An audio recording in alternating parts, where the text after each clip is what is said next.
Welcome in, Cult Lords fans. Here to do another movie review for you.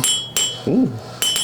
And this movie review, saying that together, is Sound of Freedom. The Sound of Freedom. You bought the Blu-ray? Yes. God's children are not for sale is the tagline on the back. Yes, back of that. Jim Caviezel from Angel Studios, because nobody wanted to pick this one up. Little touchy subject, apparently. And we'll get into that. So, if you're new to the channel, make sure to subscribe. Trying to get to 1,000, right one at a time. And then one quarter at a time. One quarter at a time. And then make sure to hit the like. We always need double-digit likes. That gets us a little higher in the algorithm so people can discover our channel. And then tell us in the comments what you thought of this movie. I know this is a divisive movie, I've learned a little bit later, but some people like it, some people don't like it. So you'll have to tell us what you thought of it, and if you agree with the scores that we are about to give it. So, stay tuned, see what we scored, and then tell us what you thought in the comments. Now, as tradition with the Cult Lords, we always like to have our movie review start with a little cocktail, a little drink. We've been doing this for almost 20 years. And have been on YouTube doing it. Feels like we've been doing it for 20 years. I said almost 20 years, but at least feels like this has been 20 years. 16, 17 years since we've known each other. Yeah. And we used to go see movies.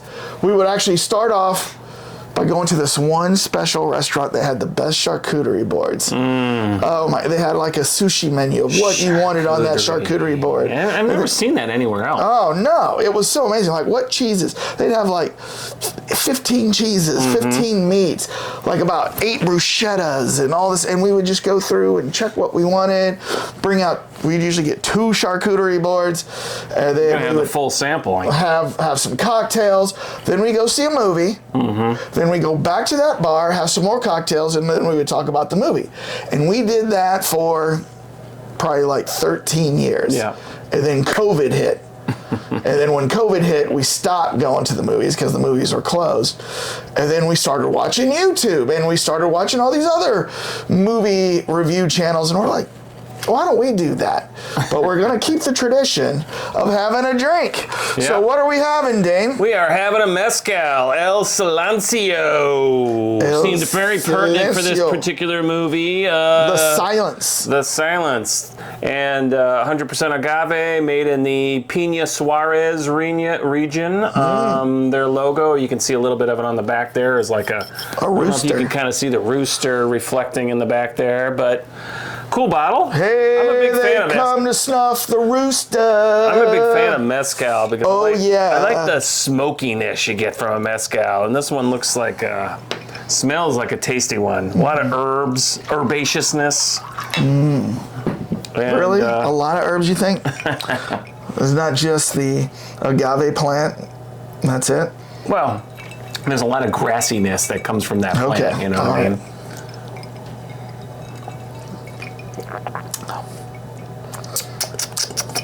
Tasty. It's got a little bit of vanilla in there, like hidden in the background. Tastes like old shoe leather. That's true. It kind of, doesn't it? It's good. I mean, mezcal is one of those where you could sip it if you get a good one, but most of the time you're going to add it to cocktail. Yeah. Just because you like that smokiness thrown in, and yeah, definitely. Tasty. Not too bad. Yeah. There's a little bit of a sourness, in the background. I don't know what that is, but all right. It's not burning. Well, I've got a message for you, folks out there in La La Land. Whoa. If you have not seen this movie, you might want to turn away, because we are going to spoilers. So if you have not seen this movie yet and you don't want it ruined for you, because you want to see it first before we talk about all the deets, make sure you hit pause. Go watch the movie. It's now streaming in several places. I think Vudu is one. I think Prime denied it. Did you know that? No, I didn't know that. Yeah, they denied it. They didn't want to touch it. And then it is available on Blu-ray. Mm-hmm. Yeah, so, that was the version I watched was this Blu-ray version. Yep. Assuming it's the exact same, right? Yep. So, so go do that, and then come back, see what we say about the movie, see if you agree, see if you agree with our opinions. We don't even know if we agree yet, right? Because we never talk about this ahead of time. We don't. We have our independent accounting firm. Deloitte and Douche. Hand deliver. Larry just delivered our scorecards that we... Yeah, he's munching on some leftover turkey, actually, and some gravy back in our green room. Ooh, so, it smells good, though. Yeah. Making me hungry. Yeah. You could go for a turkey. No neck bone for him, though. Oh. Yeah. Got some stuffing, some gravy, cranberry from a can. That's the best cranberry. We agreed. We found that out. Only cranberry. The cranberry little cocktail, it's okay. But I like the sliced gel. Mm-hmm. I like the gel cranberry. Put it in the biscuit, eat it like a sandwich. You want to hear that? Oh, I want that. You want that plop on the plate as it sucks it out. That's all I know about how good cranberry sauce can be. We don't even know what it's made out of. It could be made out of like this much cranberry. Well, it's so good. I'm sure they put some gelatin in there, which is like horse hooves and bones and stuff like that. So lower intestine. Yeah. So man, it's yummy. Like, damn, it's yummy. Yeah. All right, now let's get to the movie Sound of Freedom. Freedom. Right. Freedom. You got to give what you get, or give what you take, and take George what Michael you there. Yeah, little George Michael. Well, all right. We had our independent scores brought in, but we do need to discuss first what the unwashed masses have. What do you think the critics and the Gen Pop think about this movie? Before we get to our scores, we always like to see what the Gen Pop feels, and we usually go to the Rotten Tomato scores. Now, Dane, did you avoid the Rotten Tomato scores? I did. Okay. So what do you think? Do this as much as possible, not to taint my mind with any of these unauthorized scores. Yeah. So what do you think the critics gave us? Oh man, critics. So it's kind of like one of those depends type of things, because I'm overall, well, I'm going to say they gave it a 63. 63. Mm-hmm. And what do you think the fans gave it? I'm going to generally think the fans that are on Rotten Tomatoes are tending to be on the younger side of things, not in the above 50 range. So I'm going to say it's probably like a 72. 72. Okay. So you said 60? 63, I think I said. 63 and 72. Yeah. Okay. Well, Dane. How right am I? The critics gave this thing a 57%. Oh, I was close. So you said 62. 62. Something, yeah. And then 73 is what you gave the fans? Mm-hmm. Fans gave this a 99%. Oh, my God. Yep. 99. 99. I mean, that's higher than... Out of over 10,000 verified ratings. That's higher than Top Gun 2. That was a 98. Yeah. Wow.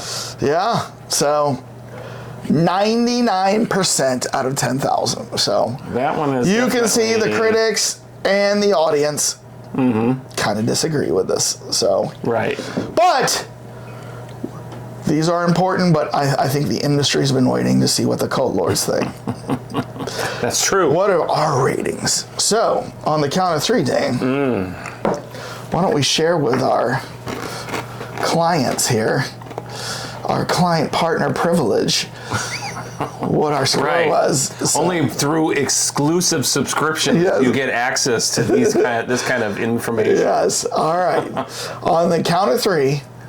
1, 2, 3. Pedos need beatings, 8.4. Sound of Sadness, 8.2. Oh, yeah. So we're about the same. Yeah, we're about the same. All right. All right. Oh, man, as we said, those pedos need beatings. They do. And you know what? So I knew there was like a little bit of controversy about this. Oh, I didn't know that until kind of after. So, like, I had not seen the movie, but I'd heard like how some people made this political, and they felt that this was like a right-wing propaganda film or something. Mm-hmm. And you know what? So I went and kind of did some digging, and some people criticized it because they took some creative license in this movie. And I think every biographical movie is going to take some creative license. I mean, it did start with based on a true story. Well, like every other based on a true story, which it is based on a true guy and a true story. Right. A lot of the things that happen in here were true, and then a lot of things were kind of embellished and fabricated to get a point across. And but if you go watch Napoleon, if you go watch Schindler's List, if you go watch, any the JFK movie, you know what I mean? It's all gonna have some embellishment to make a better movie. So this is the same. But I wanna read to you a few of the critics' comments about this. All right, so I went and I got a couple of critics' comments. Salon.com. As for the losers, start with everyone who gave their money in 2 hours and 15 minutes of their life to a story that is at best embellished and, whether intentionally or by coincidence, profiting off conspiracy-fueled mass hysteria. So they're calling human trafficking mass hysteria. Well, yeah. I mean, that the way that's worded definitely goes in that direction. So the next, that was from Salon.com. I don't know where this next one was, but though slickly made and never too openly lurid, at its core, this is the simple kind of exploitation movie in which a stance of righteous indignation supplies an alibi for a fascination with hidden evil, linked in turn with a fear of corrupt foreigners. Corrupt foreigners. Yeah. So, they're showing corrupt foreigners, and that's, bad, I mean, and they're exploiting what's going on to make a movie out of it, you know what I mean? Well, guess what? That's a lot of movies out there, and that's how you get, exposure to what's going on in the world, So this one was from a lady from The Observer in the UK. A thunderously crass and manipulative movie that is hampered by erratic pacing, pantomime bad guys, and an overfondness for shots of Caviezel weeping, God-fearing manly tears. Well, that one I agree with. This job tears you to pieces. And this is my one chance to put those pieces back together. Okay. Way too many shots of him emoting at the camera. Right. It was like, are we watching like an anime? But you know what? Her description in here already tells me what kind of person this is, because Caviezel is weeping God-fearing manly tears. Okay, I think I know who this woman is. But that's the best way to weep your tears. Yeah. Okay. I got two more to read, and then we'll talk about this movie. By being so focused on, and as in quotes, the message, they leave out any other aspect that might have served the film. The irony of all this is they had made a good movie. If they had made a good movie, their precious message would have been transmitted better. So this guy doesn't like what the message is about human trafficking.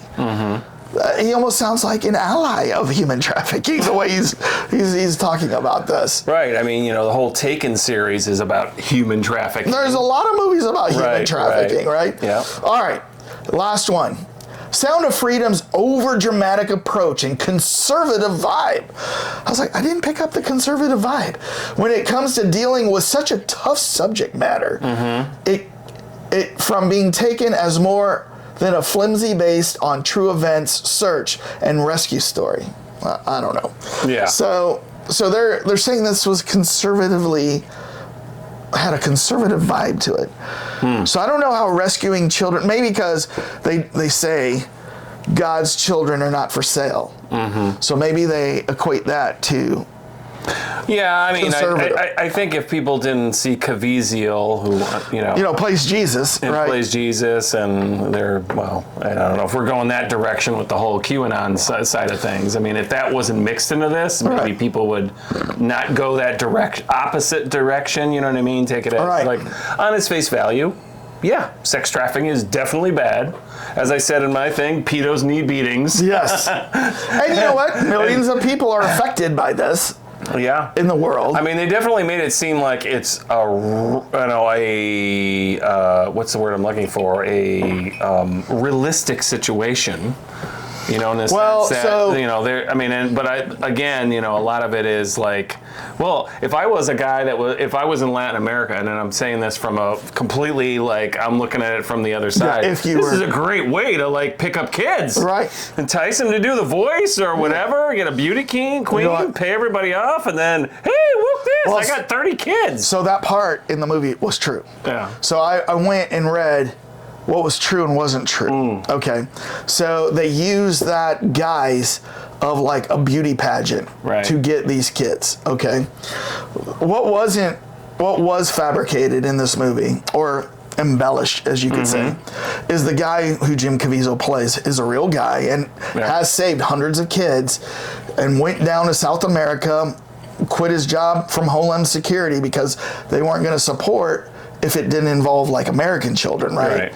And so he went down and did this all happened. But like when they went up river, you know, to save the kid through the jungle, in real life, he went with several men posing as doctors. They went up and they didn't save any kids on that trip. They used that trip to just get information, and they spread medicine and whatever. He didn't kill anybody. Right. I saw that part. Yeah, he didn't actually do that. He didn't actually kill anybody.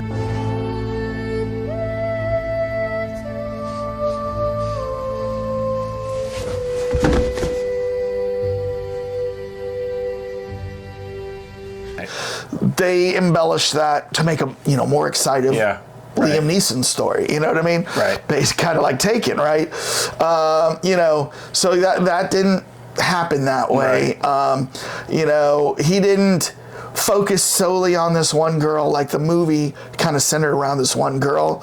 The girl did exist. He didn't focus on her. He helped save her, but he was focusing on lots of kids. Right. And then the guy who actually had like a history. Remember, he tells this story. They call him Vampire. He smokes the cigar, and he was the one who tells them the story about the guy how he had a tryst with a prostitute. Yeah, he was in jail. Then he realized she was really 14. Right, instead of 20. Yeah. Well, that guy is a real life guy. Oh yeah. But like when Jim Caviezel's character went after this one girl, that guy wasn't even involved in that escape. In that particular. He was like in Puerto Rico on another assignment. So they took like what normally happens. Yeah. Screenwriters will take the best of different storylines and then put them together and create a grand storyline. Right. And that's, what happened with this particular situation. I mean, you touched on a bunch of stuff that I saw that also. It's like, he didn't kill the guy. I mean, I think what this movie suffered from, and I'm using this in the term of from a purely screenwriting standpoint, is there wasn't enough setup for certain things. Like, in the end there, when he goes and in the movie, he kills the guy. You never see him doing anything like that through the entire movie. It's like, when did he turn into the Taken guy all of a sudden? Liam Neeson. It would have probably been more effective. Breaks the guy's neck when he fights with him. Probably would have been more effective if he didn't kill the guy. You know what I mean? Or like knocked him out. Because apparently the real life guy has never killed a guy, so why make him kill a guy in the movie now? You know what I mean? So they went that direction with that, and there was a couple other things. There were some pacing issues. And there was a couple of times I'm kind of like, okay, I'm getting a little bored at this particular thing because there was a lot of like the kids talking together and everything. Right. So the movie kind of tried to focus a lot on like kids, and then all of a sudden they would jump back to this, but then there was also like a couple of setup problems, like when he catches that one white, pedo at the border. It's like, wait, how did he even know the guy was there? I mean, it was too perfect. I think he knew it from his relationship that he was trying to foster with the other pedo that they caught. Remember the guy they caught? They like busted into his house and he had all these. Oh, yeah. So I think he got that information from him. Library of things, right?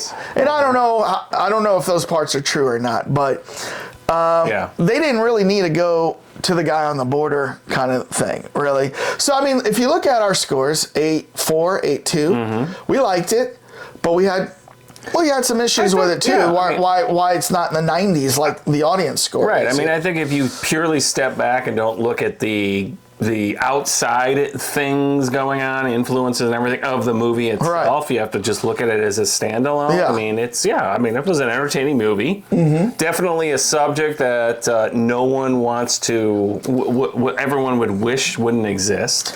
This is not a movie you say, oh, I can't wait to see this movie, because, look. It's a serious subject. I was shaking my head a lot, and I'm like, I know this does happen in the world. This does happen in the United States. I was just watching a video about how a YouTube influencer who's like in her 20s. Yeah. She, it was based out of California, and this hotel contacted her in Miami and said, hey, we watch your channel, and we're like, we would like you, to come stay a week in our hotel on us.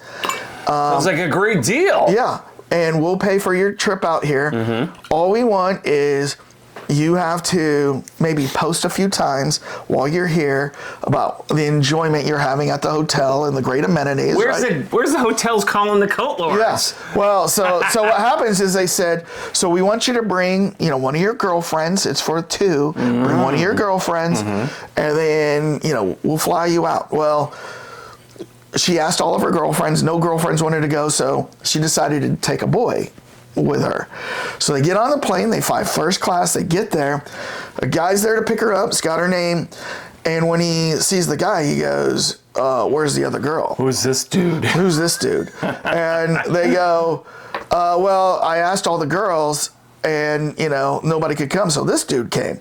So they go and they get in the limo that was there, and the limo driver goes, where's the other girl? Really? Yes. Like nonstop the whole time? Where's the other girl? And so she's like, I couldn't bring the girl here. I brought this buddy of mine. So Larry. They open up the trunk, throw their luggage out, and leave them. So they're freaking out. Now, they haven't put 2 and 2 together yet. So she calls the hotel. She calls an Uber. She goes, let's just go to the hotel. I want to talk to the director of marketing who I've been talking to this whole time. Yeah. Her name is like Marissa. So they get an Uber. They go to the hotel. When they get there, they notice that the emblem of the hotel is different than the one on Instagram. But they go inside and they ask for Marissa, and they're like, nobody's here named Marissa. Then they ask for the director of marketing. So a lady comes out. They go into her office. She explains everything that happens. And the lady goes, I've never talked to you, and we've never made arrangements. Wow. We don't have any influencers here. Holy cow. In fact, that Instagram page was our old Instagram page, and then we rebranded. We thought we closed that down, and what they had done was they had sold that Instagram page. Oh. So somebody bought it and used it. So then they call the police, and then the police come out and they go, this happens all the time. And if you didn't bring this guy with you, you'd probably be missing today. You and another girl, because this happens all the time in Miami. It's kind of like a version of a scam. Yeah. Like you come in, you're under these certain auspices, and then all of a sudden you're like, well. So once again, that's human trafficking here in the United States. Like out in the open, basically. Yeah. And of course, we all know about the Jeffrey Epstein thing, the Epstein Island. We will never know what happened there. Because he killed himself, Yes, I'm sure. I'm sure he killed himself. I'm sure that was 100%, somebody obviously paid that one off. But you know what? This movie brings light to a tough subject. And for the most part, I really like this movie. And there were little parts where I was like, this is a little slow, right? Mm-hmm. They could have cut this part out. But I was interested the whole way through. And at the end, it made me go look up human trafficking. It educated me. It made me go look up the movie. Made me go look up, all this. So, I mean, and the other thing too in this movie, which maybe didn't happen because we're not really sure 100% like what is where the fact is and where the not fact is. But at the end when they started talking about, and they did this in the movie. What is he had 4 kids in the movie? At the end, they also show like 8 kids or something. I mean, remember there was a shot where there was a lot of kids. I mean, if he was really putting himself in danger, and that was supposed to be actually a true thing that his wife had said, you go and get him. But it's like, if he had gotten killed, I mean, who's going to take care of 8 kids or 6 kids or whatever it is? I mean, we're looking Well, at... they're a religious family. Yeah. You know, they're like, hopefully God protects you, right? Things can still happen, but she's like, I know what it's like to have 8 kids, and I couldn't imagine one bed empty. You know, remember they talked about that, having a bed empty. Right. I mean, that's you know, and here's the other side of it. We watched Daryl Dixon. And what was the whole thing about his dad went to World War II, left the family. His grandfather. His grandfather, and messed up the whole entire family because he left. Now, of course, in that particular case, it was only 2. Right. I mean, that's the two sides of the same coin, you know, sacrifice of the father. And then, but I mean, things could be good. This happens all the time. I mean, people have to do their jobs, and there's people who have to hunt human traffickers. And I mean, we even see, remember in True Detective season 1, Woody Harrelson, that job messed him up. You know what I mean? Or when he would see the kids like mutilated and stuff, and he couldn't handle it, right? And then it messed up his marriage. You know what I mean? Because he was drinking, and so I mean, this type of scenario has been portrayed before many times, and this is another portrayal, but it is based on a true story. So, well, and to your point about the Woody Harrelson and you jogged my memory about something. I mean, that is, the movie ends on like everything works out perfectly, right? As opposed to like, well, what happened? You know, the girl obviously has had to deal with man issues. I'll just not even go into more detail than that. We don't know any of the psychological aspects of this whole thing. I mean, so there's a lot of stuff that the movie didn't explore. They just kind of like went for the full-on, hero goes and saves the kids. It's just one straight line from one end to the other. And the girls, they don't see any of the afterwash. Yeah, you know the girl's glad to be home. Yeah. But all those kids that get rescued from this and have lived that life, how messed up are they? You know what I mean? Going forward. Right. So it's just sad. I just don't understand why any adults out there want kids, little kids. Why can't you wait till they're 18? You know what I mean? I don't know. It's a dominance thing. It's I mean, that's where it all comes down to. You can dominate little kids and get away with it. The other thing too, by the way, and maybe I missed something, when the guy was, because they made a big point of this, putting the tattoo of the crown on the back of, I didn't see that anywhere else. What was the point of that? Did they talk about it? I guess, I don't know if they explained it. I'm guessing it's to mark their property. They didn't do it on all of them, and you weren't really sure because, and then the other, I have no idea. Well, so you kind of answered the same thing. I'm kind of like, did I miss something? Like, what was the significance of that? Are they, because I mean, I thought that was like a missed opportunity. Like, okay, you're kind of like marking your brand. There was a lot of small missed opportunities to add context to things. Yes. So, I mean, it wasn't a perfect movie. There were definitely some dry points, and and so in other words, and I agree with you on that. It wasn't a perfect movie. Yeah. So I don't understand the 99% on Rotten Tomatoes, because man, that is a high score on Rotten Tomatoes. That is a high score. I'm guessing people are going there specifically to show support for the movie. I'm guessing. I mean, it's a hard. So and we talk about movies. But see, when you see that 99%, you're equating it to the rating we're giving it. That's equating it to how many people gave it a thumbs up or liked the movie. So we would be considered in that 99% because we liked the movie. Really? That's how Rotten Tomatoes works. Oh, okay. I don't know. I stay away from Rotten Tomatoes. So Rotten Tomatoes is not like, oh, let's collectively see how these people rated it, and our 81% would bring down 99%. That's not how it works. We gave it a positive score, so 99% of the audience gave it a positive score. Okay. Whereas 55% of critics gave it a positive score. 45% gave it a not positive score. That's how that is. That's how that works. So, Okay, well that clarifies some things. I mean, Yes. it's basically a pass, fail, grade Right. type thing. But then so again, we would be, if we submitted our yeah, audience score or rating of this, it would throw us in with it would throw us in with a 99%. because that kind of implies that Mission Impossible, Top Gun, like with the last one at 98. Yeah. That means some people actually said, I didn't like this movie. Yeah, there's a lot of people who say they Did didn't they like say it. that? Oh, yeah. Oh, really? Yeah. Wow, I don't know. I watched the bad reviews and why they... Really? Yeah.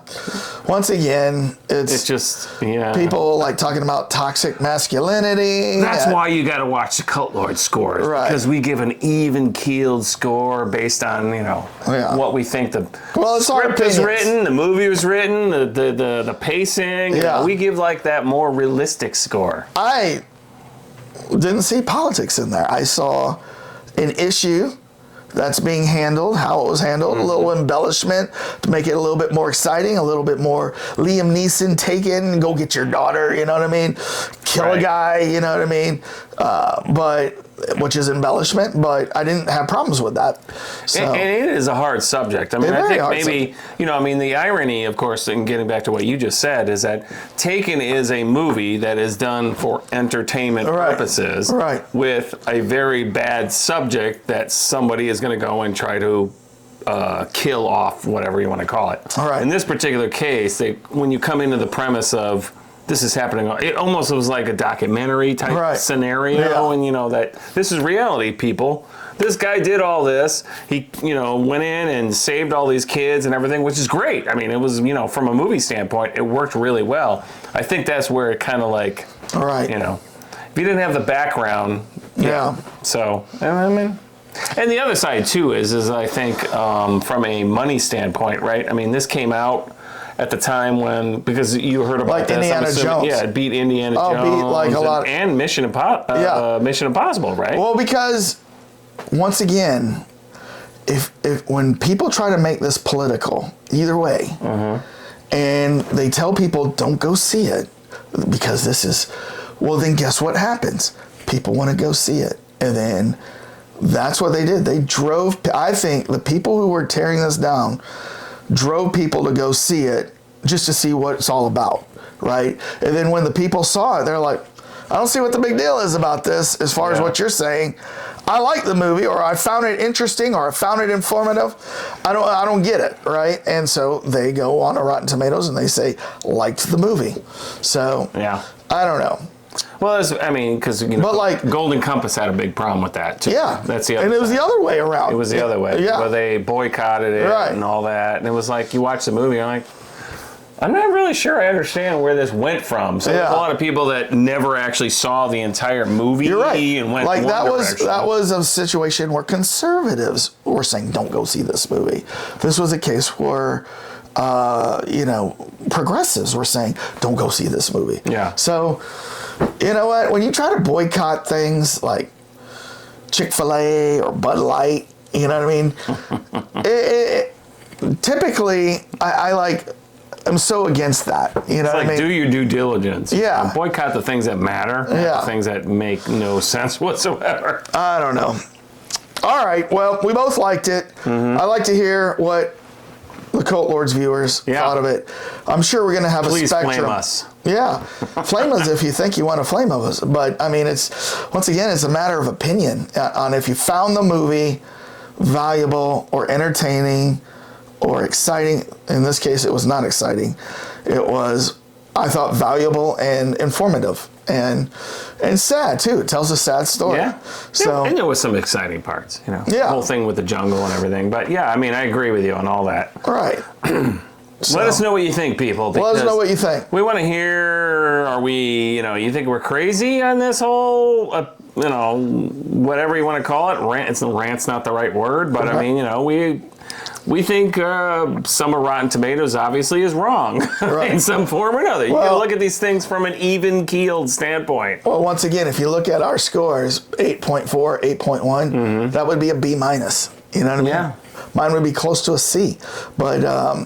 But I still did overall enjoy it, and I recommend it.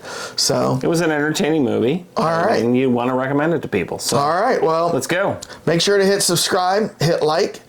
if you like hearing opinions about movies.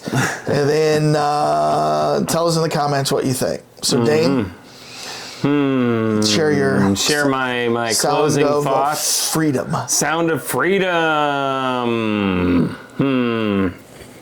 Don't know what to put here, but peace out, everybody. To everybody. Pedos need beatings. Pedos need beatings. Sounds of sadness.